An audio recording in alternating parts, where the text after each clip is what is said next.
You ever wanted to play a first-person shooter that's a mix of Heretic, Hexen, Arx Fatalis, and Thief the Dark Project, running in the Doom engine with a Thicc Orc/Demon Bay as a main character? Top it all off with a soundtrack by Alex Brandon, the guy who did music for Unreal and Deus Ex.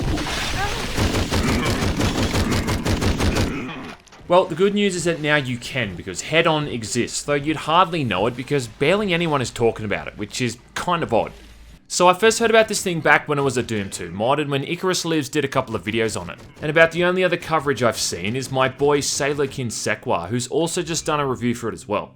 But it seems kind of odd that there hasn't really been that much talk about this thing, because once I started playing it, I began to realize it's actually a pretty interesting and enjoyable game, despite having that stigma of being a paid Doom 2 mod. Now, I'm not sure what the politics are involving charging money for Doom mods, and I know the Doom modding community has pretty staunch opinions on, well, pretty much everything, as recent events have taught me. Fuck you! And the way I understand it is that Hedon was originally free to play as a Doom 2 mod, and in fact you can still play it for free on ModDB if you really want to. But due to license changes with the GZDoom Engine, it's now turned into its own game. If you just want to play through the whole thing to experience the campaign and don't feel like shelling out the $15 to buy it on Steam, well, you can do that. But the thing there is that if you do that, you won't be able to get any of the new content that gets added in the future. I do have to say though that I think calling it a Doom 2 mod at this point is a little bit redundant, seeing as every single asset in the game is created from scratch. You won't see a single sprite, sound effect, or texture reused at all. So it's really just an entirely new game that just happens to be running in the Doom engine. Like a similar mod like Blade of Agony, it really stands as its own game at this point. But still, I can understand how this might piss some people off that this guy's charging money for it on Steam, and yeah, I can see that, but I don't really think it should detract from the game itself. The guy who made it is pretty much doing everything himself, and he has been for the past 2 years, so if you want to pay for it, you can. If you don't want to pay for it, you can still play it and get almost the same experience. Right? Good, moving on. Now, the story in Hedon is a mysterious one. You're playing as a demoness/orc named Zan, who is one of the thickest characters I think you can play in an FPS game. Aside from maybe Gridlock in Rainbow Six Siege. Anyway, Zan wakes up in a tunnel inside this underground world where she finds all her buddies have been slaughtered and the area is under control by cultists and demons. This is where I see a lot of the Arx Fatalis vibe coming across as you start off moving through all of these dimly lit caves and tunnels. It's almost claustrophobic at times, but also manages to come across as being this believable little community that's fallen apart after this attack. Later on you get to the surface and you move through dwarven fortresses and across mountains and snow-capped bridges, so there's a pretty good variety to the whole thing. Each area features really atmospheric and haunting soundscapes that sound like the kind of thing you'd hear Terry Brosius whip up for the old Thief games.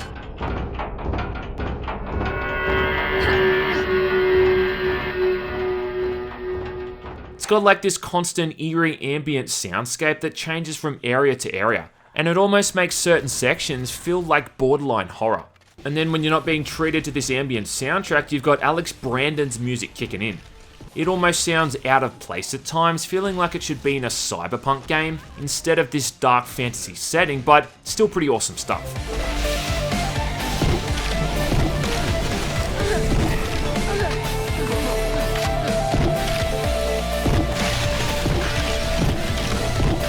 Before I even knew who it was who did this music, I was playing through this one section, then I started thinking to myself, man, this really sounds like the music from Unreal Tournament. Then I looked it up and lo and behold, it was old mate Alex Brandon, and it really does make it feel like you're playing this shooter from the late 90s or the early 2000s. In fact, some of the tracks are apparently unused songs that never found their way into Unreal or Deus Ex, which makes even more sense. Hedon is also a really good example of shooters from the 1990s using lots of environmental storytelling as opposed to long walls of text or cinematics. There's intermission screens at the end of each level and you do talk to a handful of NPCs, but there's never any long-winded scripted scenes of super long exposition. I mean, there's a couple here and there, but it doesn't permeate the whole game. Zan as a protagonist doesn't talk or even make that much noise, aside from grunting whenever you take damage. The kind of noises that made my girlfriend walk into the room to see what I was doing. All of the story elements are delivered through little notes that you come across in the environment, and a lot of the time too, the hints for the puzzles are found in these notes as well. It isn't just about running around and finding all the keys to locate the exit switch. I mean, there is still a bit of key hunting to be done, but there's little tasks that you need to complete along the way, and if you're not reading every little tidbit or note you come across, well, chances are you'll have no idea what to do.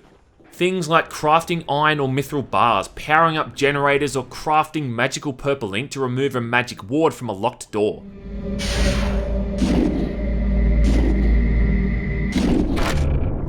Even something as simple as finding a pickaxe or a shovel to get through a weak wall or open up a sealed tunnel. It's not quite on the same level as Hexen 1 or Hexen 2, where you'd often flip a switch or pick up an item and have no idea what the fuck you're supposed to do. Hedon is a lot more structured in how it communicates to the player what you need to do. But still, it ain't a super fast-paced shooter where you just circle straight from room to room like the image on the main menu might lead you to believe.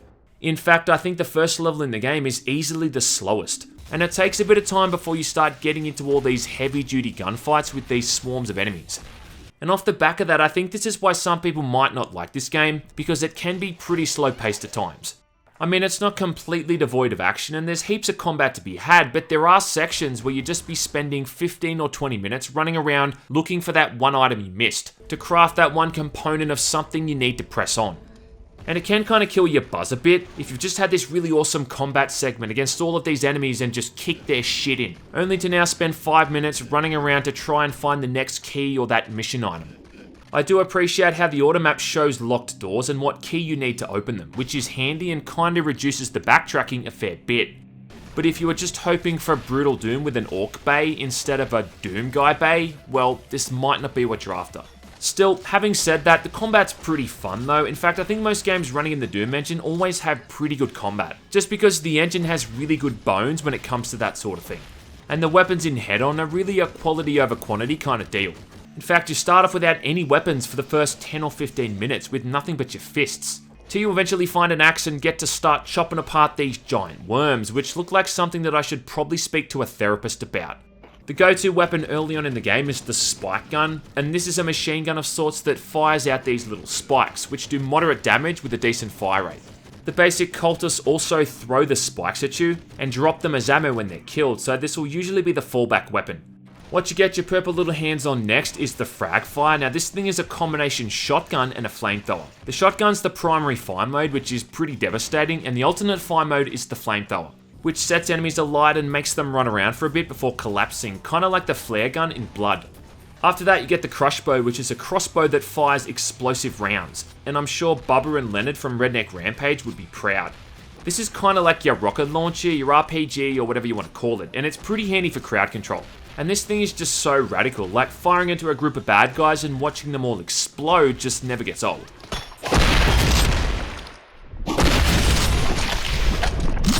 Next is one of the more interesting weapons in the game, and this thing's the potion launcher, which is basically just a fancy grenade launcher that has two modes of fire. One mode launches out toxic fart gas that damages enemies over time, kinda reminding me of the flechettes in Hexen. But the other fire mode shoots out these acidic potions, which does way more damage and kills most enemies in a single hit. You can also fire this bad boy 6 times before reloading, making it really handy during some of the bigger combat sequences, where a bazillion cultists spawn in at once for you to take out. And then the very last weapon is the Cry Lance, which you don't actually get until the 10th and final level in the game. If I had to compare this thing to any other gun, it's kinda like a rifle that shoots at a pretty slow fire rate, but does decent enough damage to offset that. Reloading this thing is done by shoving a crystal up its ass, which is creative. So all up you've got 6 weapons, not counting the alternate fire modes as separate.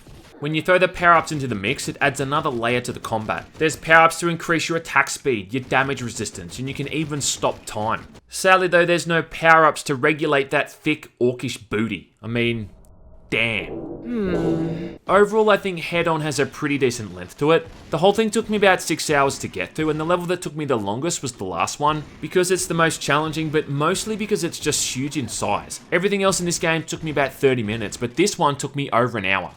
There's so many times throughout this level where you just think it's coming to an end, but then it just opens up and throws some more stuff your way and keeps going and going.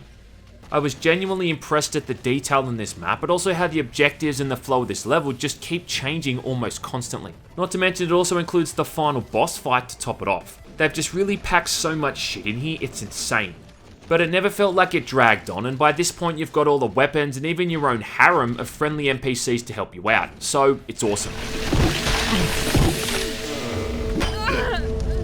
So should you play Hedon or not? Well, it all comes back to whether or not you want to shell out money for this thing or pick up the free version. Personally, I think there's enough content in this thing to justify the developer wanting money for it, considering that aside from the engine, all of the assets are created from scratch. And like I said before, you can still play this thing for free, and I think that's a perfectly viable option. Either way, I think Hedon is really fun, and it deserves way more coverage than it's getting. Is it a masterpiece? No, but considering it's pretty much just one guy working on it, with a 25-year-old graphics engine, it's got a whole heap to offer. So I say check it out, you little bitch.